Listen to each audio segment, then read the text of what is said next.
This happened a couple of years ago, right before school ended. It was the last day of 8th grade.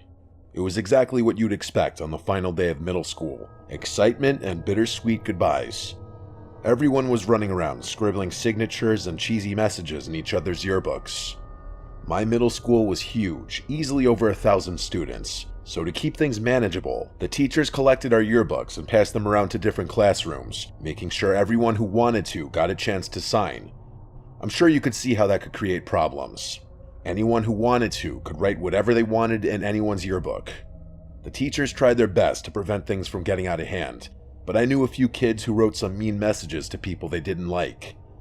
At the end of the day, when I got my yearbook back, I flipped through the pages eagerly, reading all the goofy notes from my friends. But as I scanned the pages, something caught my eye. There was a signature below the face of someone I had never seen before. His name was Samuel Robinson III, a name I'm going to remember for as long as I live. The message he wrote was short, simple, and honestly a bit unsettling. It read, "Hags, I'll be seeing you again." I stared at the page, confused out of my mind. I'd never even spoken a single word to this Samuel kid. It wasn't like there was anything I could do about it, though. The school year was over, so I couldn't see him even if I wanted to. I just chalked it up to some weird kid being weird, or maybe an honest mistake. Either way, I stopped thinking about it. A few hours passed, and before I knew it, I was at home hosting a sleepover in my basement with my best friends Kevin, David, and Kieran. The four of us ate Doritos and played Call of Duty all night. My parents' bedroom was 3 floors above us, so we didn't have to worry much about keeping the noise down. We were messing around on my dad's rowing machine sometime just before 2 when we heard a sharp knock at the storm door. The sound instantly silenced us. Who the hell would knock on the storm door? It must have been someone who either didn't want to wake my parents up, or knew we were down there, or both. It didn't make sense. The person kept knocking in the same rhythmic pattern. I could tell Kieran was about to say something, and I couldn't stop him in time. In a loud and assertive voice, he asked who was there. I wanted to knock him out. He had basically broadcasted to whoever was out there that we were down there. My basement doesn't have any external windows, so it was unlikely that they had known we were down there, but now they did. After a long pause and no more knocking, a muffled voice answered back. He said, "Come around to the back door," in a high-pitched voice that genuinely sounded cheerful, like he was a friend of ours trying to join the sleepover. It was definitely a teenager's voice too, and it didn't sound like someone who was pretending to raise their voice either. I was pretty scared, I can't lie. My friends were seemingly unfazed though, like they thought it was somehow exciting that some random kid was outside my house. They insisted that I at least check it out, and even though I didn't want to, they pressured me into it. We crept upstairs, careful not to make too much noise. I approached the back door slowly, trying to ignore the pounding in my chest. Through the narrow glass pane beside it, I could see a shadowy figure standing under the dim light. I got a little closer, and his face came into view. My jaw nearly hit the floor when I realized who it was. It was him. It was that kid Samuel Robinson III who had signed my yearbook. My friends went to go open the door, God knows why, but I stopped them, saying I knew who it was. I explained to them what had happened, and that changed their mood a bit. Keep in mind, Sam was still standing outside while we were talking, and he could definitely see in at us. He must have noticed how freaked out I was, because he started motioning to the side of the house like he wanted me to go over to the window. You might be wondering why none of us were taking the situation more seriously. I honestly think it was because it wasn't like some older, strange man was harassing us. It was a kid from our own school. Still, I wasn't opening the door for him. Instead, I went over to my kitchen window and cracked it open just a tiny bit. My friends followed me and stood a little off to the side. He walked over to the window and I asked him what he wanted, telling him I recognized him from our yearbook. He said, "Oh, so you got my message," and introduced himself as Sam. Then he went on to say he always watched me from afar and that we could have been good friends. I agreed with him just so that I wouldn't piss him off, but there was 0% chance I would have been friends with this kid given any circumstances. I didn't want to press him right away, but I had to know, so I asked him how he knew where I lived. He didn't respond, and I didn't know what to say. Before I could de-escalate the situation, David called him a creepy stalker and told him to piss off. Sam's smile disappeared. He tilted his head like he didn't understand what David had just said. Then, just as quickly, his expression twisted into something I can only describe as hatred. He went from passive and honestly kind of friendly to aggressive and angry. He started screaming things at me, how he hated my friends and thought we should all die, how my ex hated me and random stuff he had no right knowing. He reached toward the window and tried to force it open, but I jammed it shut and locked it. He started snarling at the window and banging on it like an animal. He was 2 seconds away from shattering it, I'm telling you. We must have caused quite the commotion because my parents came rushing down the stairs, demanding to know why we had woken them up. That's when Sam ran away. I told my parents what happened as quickly as I could, and my dad raced outside in his underwear.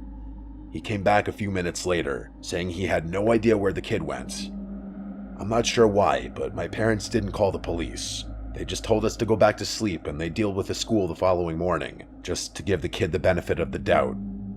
The next morning, they contacted the school. That's when we learned the disturbing truth. Sam had been expelled a few weeks before the year finished, and he shouldn't have ever been at the school on the last day. Apparently, the yearbooks were printed before his expulsion, which explained why his picture was still included. That meant he had snuck into the school somehow just to write me that message, which freaked me out beyond belief. Despite working with the school to find out more, nobody could track Sam down.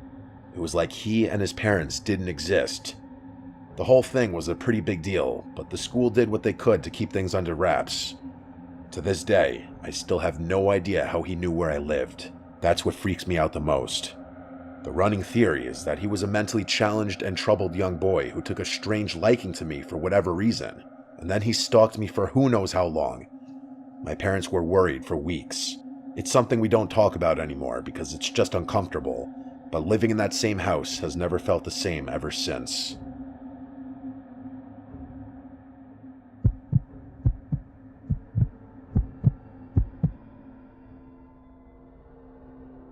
My friend Garrett is a little unhinged, and when I say a little, I mean a lot. He's one of those guys that goes around boasting about how crazy and aggressive he is like it's cool or something. He's constantly getting into fights, doesn't know how to keep his mouth shut, and spends more time in the gym than anywhere else, including his own house. There are actually 5 stories about him I could choose to tell, but the scariest one by far is the one you're about to hear. It also directly involves me, and I feel much more comfortable telling my own story rather than someone else's. This happened a couple of weeks ago, which was also coincidentally the last day of senior year, May 2019. The graduation ceremony wasn't scheduled for a few days, so even though we were done, we still had to stick around. It's tradition for all the graduating seniors to get plastered on the last day of classes, so that's exactly what we did. There's this huge clock tower in the center of campus where all the seniors convene to get drunk, which is exactly where we were at 10 p.m.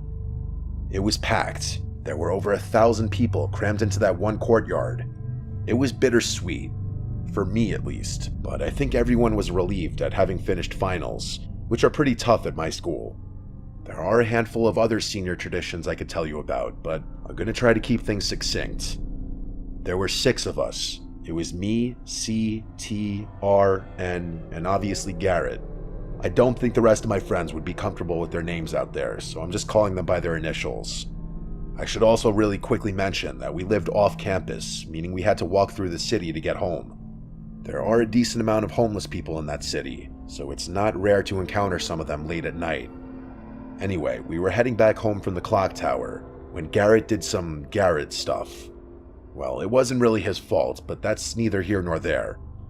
As we were crossing the street, some random homeless guy ran up to our group and started tweaking. Usually, the homeless people around here keep to themselves since they're all tripping on drugs and didn't notice their own surroundings. But this guy clearly wanted to engage. He was just standing in the middle of the crosswalk, yelling things at us like he was a bridge troll protecting the other side of the street. We laughed a little and started walking in a wide semicircle around him, as we didn't want to piss him off or antagonize him. Well, everyone but Garrett, that is. Instead of disengaging, Garrett started yelling things back at the guy, telling him to get the F out of the street and to stop harassing strangers. The tweaker didn't like that and took a few aggressive steps toward him. That's when the rest of us jumped in to prevent an altercation from happening. We must have intimidated the tweaker because he stopped charging and went back to just yelling things.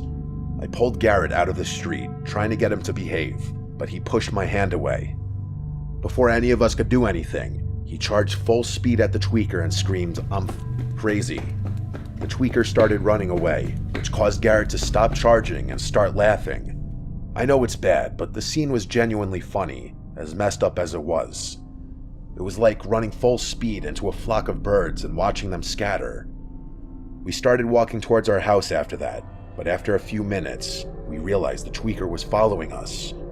When he caught us looking back at him, he started yelling things about how we had made a big mistake and how he was going to, quote, call a niche, whatever that meant. We started heckling the guy back, hoping he'd get scared and leave, but I'm pretty sure we only intensified whatever tantrum he was having. Look, I'm not proud of everything that happened that night, but we were about to graduate from a very prestigious university and had been celebrating all night with alcohol, so we weren't in the right headspace to properly evaluate the situation. About a block away from our house, we realized the guy was still following, albeit a little further back now. I told the rest of the guys I didn't feel comfortable leading him to our house, and the other guys agreed. So naturally, Garrett took off toward the homeless guy before the group could come to a consensus.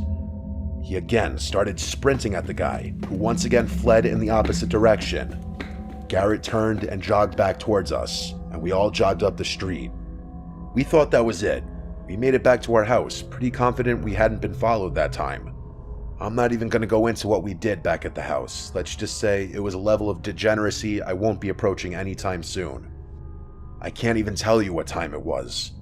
I was stumbling out of the front door to pick up my DoorDash when I noticed something odd. The side gate that led into our backyard was wide open. It was especially weird because we used this little strand of twine to keep it shut, so the door being open meant that someone had deliberately undone it. I instantly made the connection. It was probably that guy from earlier. I had enough sense to connect the dots, but I guess I didn't have enough sense to react accordingly. The smart thing would have been to alert my friends, but my drunken self decided to investigate.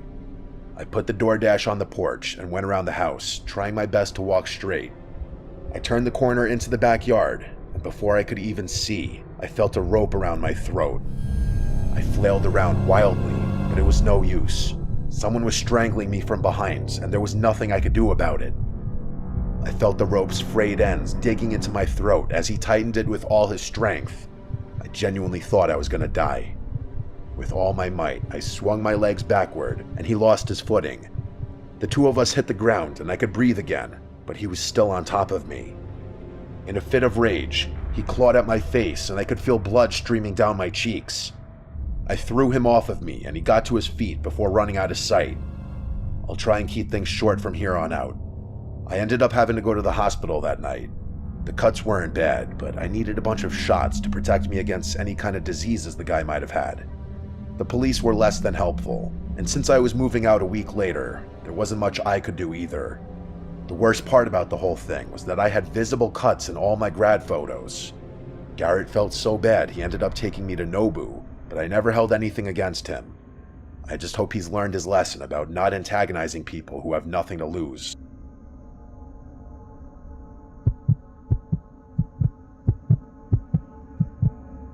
When I was in the 7th grade, there was this kid named Sven in my homeroom. To put it mildly, he was a bit strange. He was one of those kids who didn't socialize with anyone else, even though people frequently tried to include him in things. I didn't have all my classes with him, but from what I remember, he would always sit in the same spot in every room, the back corner opposite the door. Without fail, he'd show up to school in the exact same outfit every day, cargo shorts and an oversized burgundy hoodie. He obviously didn't talk much, but when he did have to answer a question or read a passage, he had a really deep voice that lots of other kids made fun of him for. I don't recall him having any friends at all, which made sense. This one time, my friend Tyler caught him slicing worms during recess, which I'm pretty sure he ended up getting detention for. Speaking of recess, Sven would spend the whole period by himself next to the fence that bordered the woods. He never played any games or did anything even remotely kid-centric. He'd just stand next to that fence doing God knows what. Some of my friends claim to have seen him talking to someone on the other side, but I've personally never seen that, so I'm not going to spread potential lies. I'm trying to think of other things about him worth mentioning. He had several quirks and some other weird habits typical of any strange middle schooler, but none relevant to the story I'm going to tell. This happened on the last day of school. I went to a pretty big middle school with lots of kids per grade, meaning there were a ton of concurrent classes with students from the same year happening at all times. Because of that, there was this last day of school tradition where students from the same year would sneak into and sit in random classrooms to try and mess with the teachers. I'm pretty sure the teachers were privy to this and played along to amuse the kids, but that's neither here nor there.